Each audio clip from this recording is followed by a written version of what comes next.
Glory to Jesus Christ. Glory forever.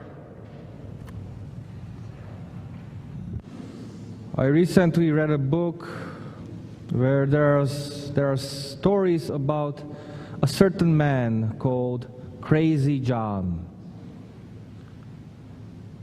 And the book is about community which talks about their stories about this man. And the community in his part of the town gave him this nickname because he did things only crazy people would do. But after his death, the community gathered together and started to share their stories about him, who he was, and how he helped each person. After a while, they realized that the crazy John was not crazy, but was full for Christ. He was a holy man. So when I was reading, there was one story which came from a family who experienced beautiful change in their life. There were father and mother and two boys, 14 and 11. And the older son was always a troublemaker. He always fought with his parents. He had bad grades, fought with his teachers. He would always come after midnight. He would do various pranks and mischiefs in his town. And he generally just hung out with a bad crowd of people. And there was one time in the story where him and his friends beat up Crazy John. But suddenly, in the turn of the page, it says, something changed. Something changed in the young man's life. He had a conversion. And it doesn't say why or what. It just says, something changed. This young man started to come to church, and he was always seen with his Bible that was given to him by Crazy John at some point. It is not explained why this young man changed his life, but what is explained is what happened to this young man's surrounding. He abandoned his pranks and mischiefs, his bad lifestyles. And immediately, teachers started to praise him. He started to get good grades. He started to do mischiefs and pranks. He stopped to hang out with the bad people, bad friends, and the quarreling at their household stopped altogether, immediately. And his parents were confused. Why would their son do such a drastic change in his life? At first they blamed it on a girl, but then they started to think about their life, about where they live, about their community. And they started to remember that always when they were in the problems, someone helped them out, either them or their children. And when they were going through their stories, one by one, they realized it was this crazy man, Crazy John. So after the recollection, the parents started to ask themselves, do we live a good lifestyle? Our son is putting us to shame.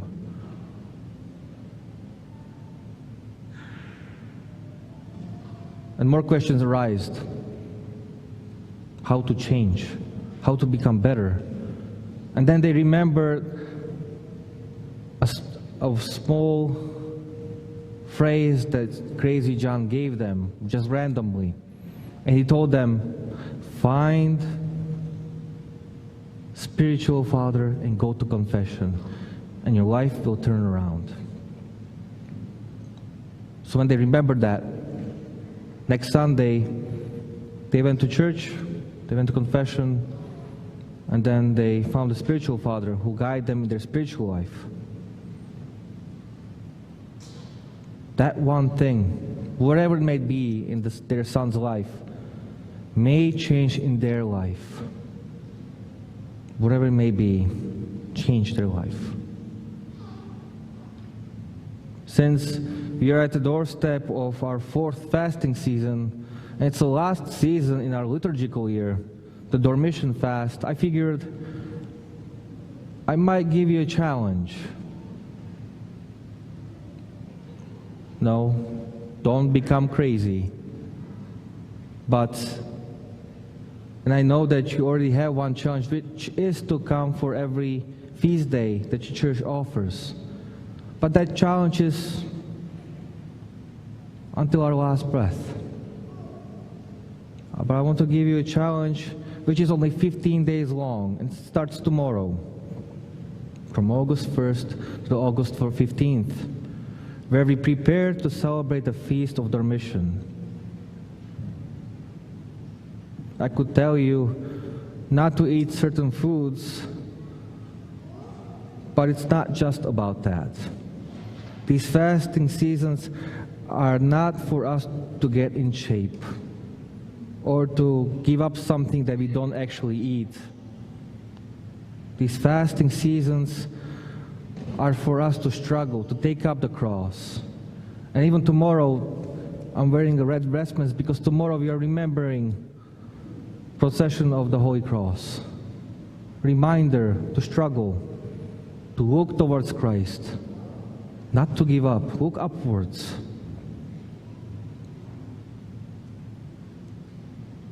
So, here is one portion of the practical spiritual struggle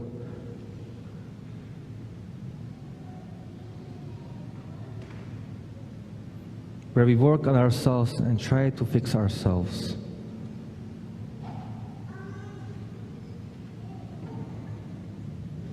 Forgive me. Skip the paragraph. We can struggle with food, struggle to look more upwards towards God, but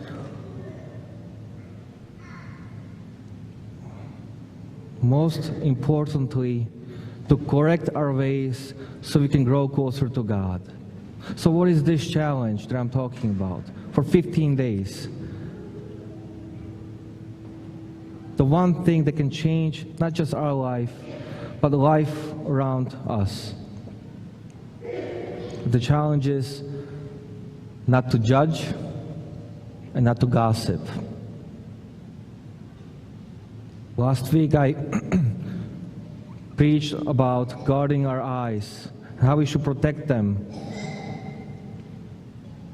Mouth doesn't see, but mouth gives out.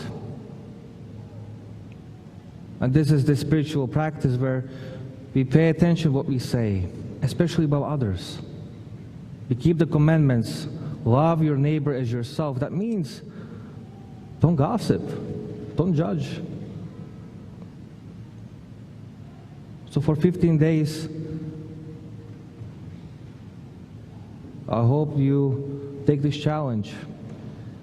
Look at your life and see what's happening in your life. And if you judge or if you gossip about someone and slander them, then we know that there is something wrong with us. And if we catch ourselves doing it, come for confession. Any day, any time. You have my phone number. I'm there. And if you fall 14 to 15 times, every single day, I'll be there for you. And not just that, but I will be struggling with you. And I will be watchful over my mouth too. And I hope that you will be, what's the word? Make me responsible for my own actions, for my own words. And I will also pray that pray for you that this struggle becomes something beautiful and that it might change your life towards God, towards something beautiful. The young man in the story changed something in his life, and this one little change caused reaction that he probably didn't even expect. So let us learn from this young man. Let us change a little bit. Take up the challenge. And we will see God's blessings within our life. Glory to Jesus Christ. Thank you for listening. Please remember to click subscribe and to hit the bell for notifications. And in this age of censorship, please consider helping support us at sensefidelium.com. Under the Donate and Support tab, there are plenty of ways to help support the work and to help grow and sustain the efforts of Sensus Fidelium in general. May God reward you, and thank you very much.